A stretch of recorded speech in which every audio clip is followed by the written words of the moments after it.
Hi, my name's BJ. I'm a local real estate agent with At Realty, and I specialise in the suburbs surrounding the Liverpool and Fairfield council areas. Today, I'd like to talk to you about purchasing a property prior to auction. Now, it's quite likely you've come across this video on YouTube because you've already found a place and you're looking for ways that you can negotiate the purchase prior to auction day. Firstly, congratulations. A lot of people just tend to turn up to auction on auction day, put the paddle up, and hope for the best. The fact that you're actually investing yourself in trying to educate yourself a little bit more and learn a few techniques in the process is really, really good. And you're setting yourself up to win. I'm not going to say that the techniques you're going to learn today are all going to have a perfect outcome, but the more you're doing this and the more you're practicing, the more you become confident at it, then the easier it's going to get. And one day you are going to win. Okay, so look, let's get into it and cover a few of those things off. Okay, so the first step in you buying a property before auction is to understand what its real value is. And this is the biggest step, I feel, because a lot of buyers just go to auctions every week, put the paddle up, and just hope for the best, okay? What you need to do is get educated and find out what that property is physically worth. So that gives you more confidence when you're negotiating, and that's what this is about. It's a negotiation, but have the facts, know the data, so that when you sit down at the table to do negotiating, you're putting the ball back in your court, you're showing the other parties that you are willing to adapt and negotiate, but you're also educated from, or you're coming from a point where you've been educated on price. So how do you do that? The best way is to head across to a website, propertyvalue.com.au, and I'll put a link for that in the description, and then simply enter the address. Now, I'm going to put one in here just as a test. This is actually a property that is on the market at the moment in West Hoxton.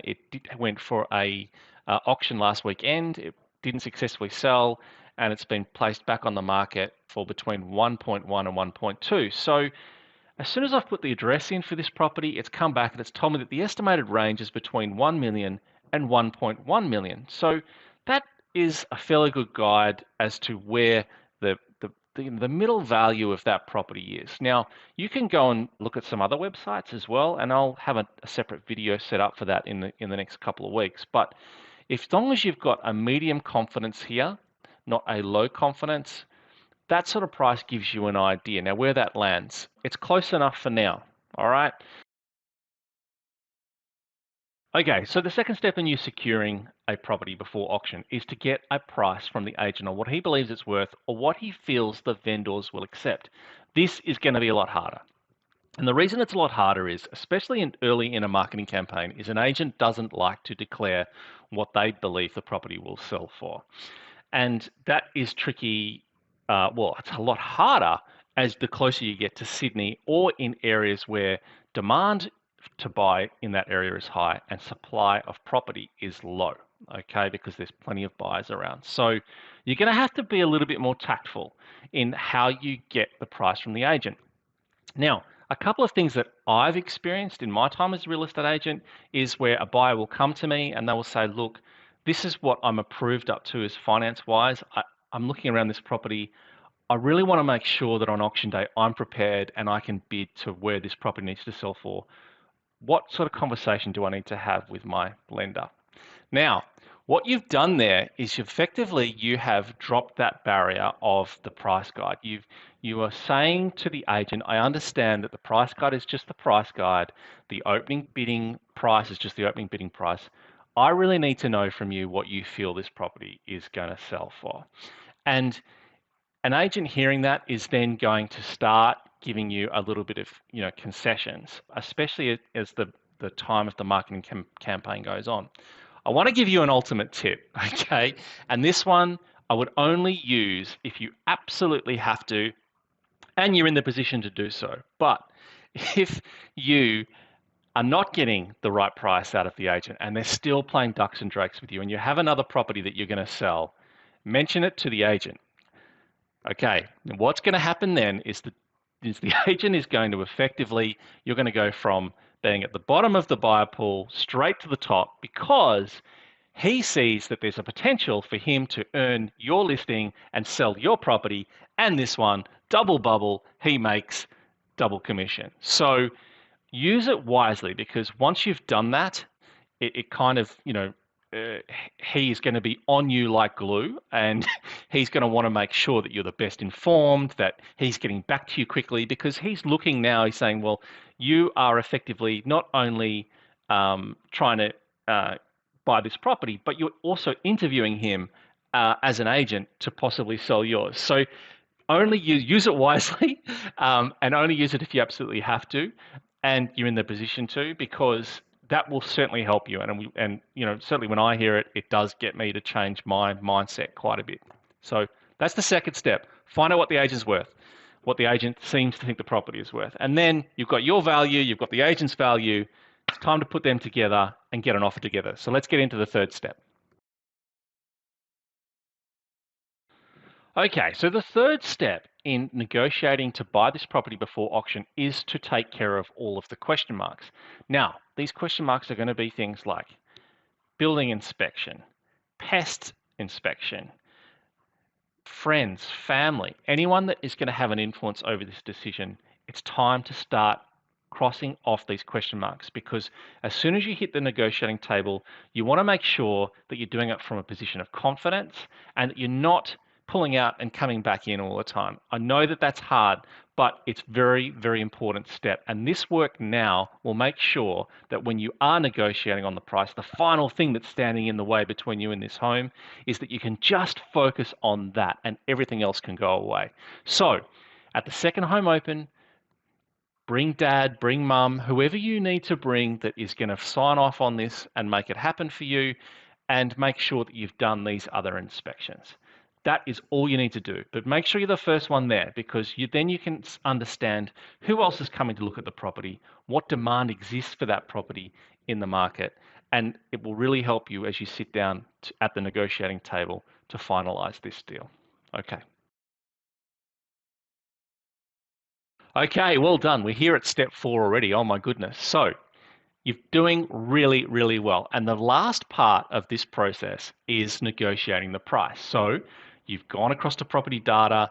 You think you've got a pretty good idea of where the range of the property is going to sell for. You've spoken to the agent. He's given you a more accurate idea without, using terms like auction guide and whatever to think, to what he thinks the vendors will accept. You've taken care of all of your question marks. You're doing really, really well. So negotiating. So what I would say to you about negotiating is be authentic, be open, okay? And that is going to be a little bit difficult.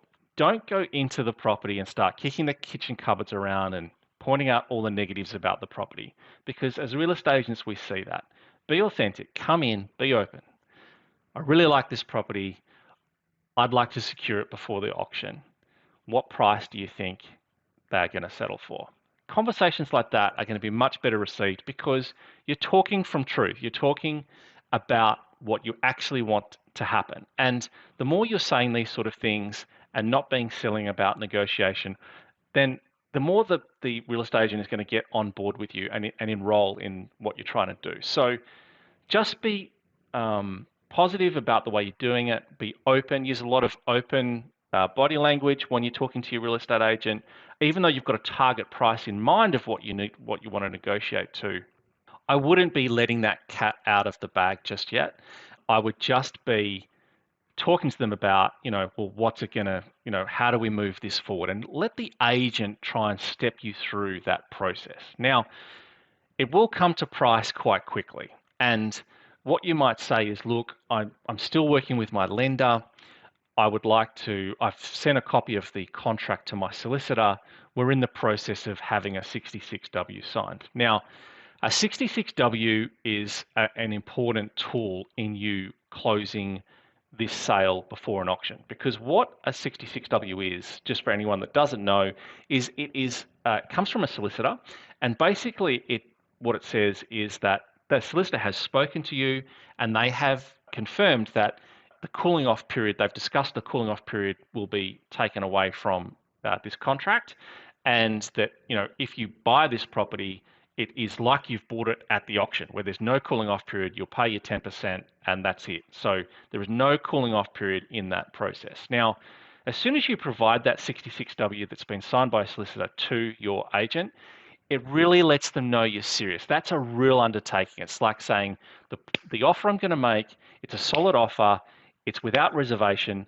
I've done my research, I've done my property, I've taken care of all my question marks. This is what I'm prepared to pay. Okay, so that is where you want to get to. That 66W is really important. You know, your solicitor will charge you that service because they'll want to have a consultation with you, but it's worth it because it sends a very strong signal to your agent. So that being said, how much do you offer? You're going to have a target price in mind. And what I highly suggest you do, or well, not I suggest, but the leading negotiators across our country and internationally recommend is that your first offer should be around 65% of what the property is worth. Now, I maintain that by you asking that previous question of, I need to work with my lenders, what price do I need to work to? This is what my finance is approved to. You've already kind of made that 65% offer, if that makes sense. So what I would be looking at is you've got your target price. I would be taking 20% off that price, and that is the offer I would be putting on the table. Now, I understand that the closer you get to Sydney, the bigger that gap's going to be. So if you had a property that was $2 million, you're offering 1.8 million, but that is a confident offer. Your target price is obviously the 2 million, but you've offered 1.8. And then you sit back and you wait for them to discuss it. Now, if an agent, a smart agent, is going to then start looking at the other buyers that he's got and where they sit price wise. And you know, it's quite likely they're gonna come back and say, look, no, it'll be a quick process. They'll come back and say, look, we've decided that we're going to go to auction. We appreciate you bidding in the fourth rate. And then the opportunity for you then is to go back and say, well, okay, what price do you think that they're really going to accept? And what you're looking to do by saying that is getting them to move from that initial price that they have, that the agent has given, to something a little bit more reasonable. Now, it may work, it may not, but, and this is the market that we're in, okay, but everything that you've done so far is in preparation for these moments, okay? If the agent does come back and gives you a price, then you need to start thinking about, well, where do I sit? What am I prepared to give up in order to get this deal done? Do you really want this property going to auction? And you should be looking at all of those factors. How many people are going through the place? You know, how much demand you think is in that market, also how much supply of property is also in that market. So just be open and honest and try and, I know it's difficult because you're so emotionally engaged and involved in this deal, but the more that you can separate yourself in these final stages, the more chance you've got of success. And so you've made your offer of 20% less than what you feel the property should sell for. Let them come back to you. And then what I would do immediately is go back with an offer of 10% more than that first offer. Now that is really, you really want to let them know that you're working as hard as you can to get to that number. And the way you could do that is you would talk to things like, look, it's a really good property. I'm doing the best I can. I'm working with my lender. You know, is there anything else that the owner would look for? Do they want an extra couple of months to find something else, or try and find out if there is another snippet of information that the vendor is going to work for the vendor's interest that is not related to the price of the property that you're buying. So that may be a delayed settlement. It could be that they want to rent it back off you for 6 months. It could be something as small as, you know, when the property settles, for instance, they might want a delayed settlement. So try and find something that is the vendor can win that isn't going to affect your price or your, you know, inconvenience you too much. Just think about what you can give up that isn't related to the price, and then put your you know, the 10% price short of where your target is. Put that forward. So that is your second offer. Now it's going to come to the point where you're getting quite close to auction day at this stage, okay, and everyone's under a little bit of pressure, emotions are high, but just stick to it. Now, what will happen then is they'll either come back and say, look, I'm really sorry, this is it, you know, we are definitely going to auction. Make that last final bid, because that's the one you'll always be kicking yourself that you never made. And that offer is going to be 5%, okay? So we've gone 20, 10, and 5. All right. Now that last offer, make it an odd number. Make it look like you are doing everything you can to try and meet their price, okay, without meeting it, obviously. So if the property was retailing for $2 million, you've made 1.8, you've gone through your 10 and your 5%. So you might be offering 1.912, 500.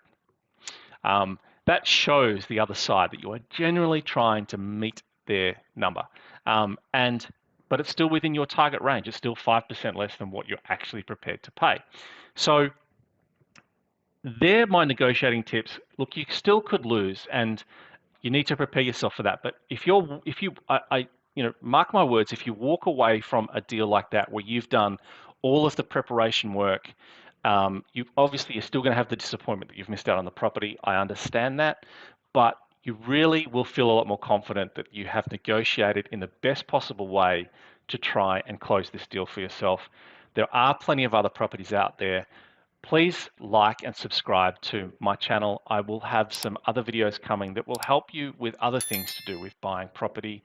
And I wish you the best of luck. I hope you find the property of your dreams, and I'll see you next time. Take care.